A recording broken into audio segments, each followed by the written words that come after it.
Since my dad went mute, I started learning sign language secretly to surprise him. When I was somewhat fluent with it, I realized that his blessings at the dinner table actually meant, threatened with death if talk, please go to police. I dropped my fork when I understood his words. My father paused, making eye contact with me. My mother and little brother didn't notice it. They proceeded to eat like usual. I hadn't told anyone that I was studying sign language. It was supposed to be a surprise. I only had a week of practice though.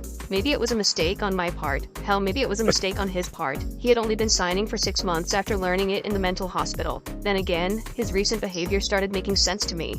My father had never been very religious. After the incident, however, he started blessing our meal every time we were about to eat. Whatever he witnessed was so terrible and gruesome that it not only made him go mute, it turned him into a man of faith. At least, that's what I used to think. You want me to go now? I asked him. What's that, dear? Said my mom. Well, Dad, just... My father widened his eyes, subtly shaking his head. Nothing, I said, continuing to eat my meal. I had never seen my dad more desperate in my life. He was a private investigator up until his condition forced him to retire. Before that, he was a highly ranked detective in the police force.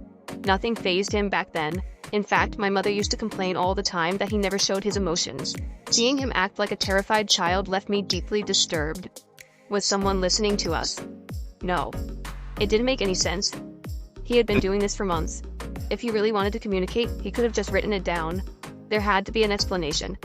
The only thing I could conclude was that someone was watching him. Still, the extent of this monitoring must be far-reaching if he couldn't find a way to pass a note. Were we in danger too? I couldn't sleep for the rest of the night. The next morning, Dad just went about his business like usual, acting like nothing happened. I almost assumed I imagined everything until he gave me a knowing nod right before I left for school. That settled it. I went to the police station as soon as I could. There, I found Detective Harris, my father's old partner. He was a portly man with a neatly trimmed mustache, always chuckling and smiling at something. My dad trusted him with his life, and always told me to run to Harris if I ever found myself in trouble.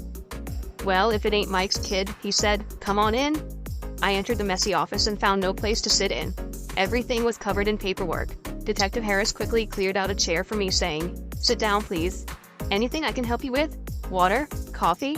I shook my head. I'm fine. I wanted to talk to you about my dad. Of course, anything. How's he doing? He's fine, I think. I learned sign language to better understand him, but he's been saying some strange things, something about his life being threatened if he talks and to come here. Do you know anything about this? Detective Harris grew serious.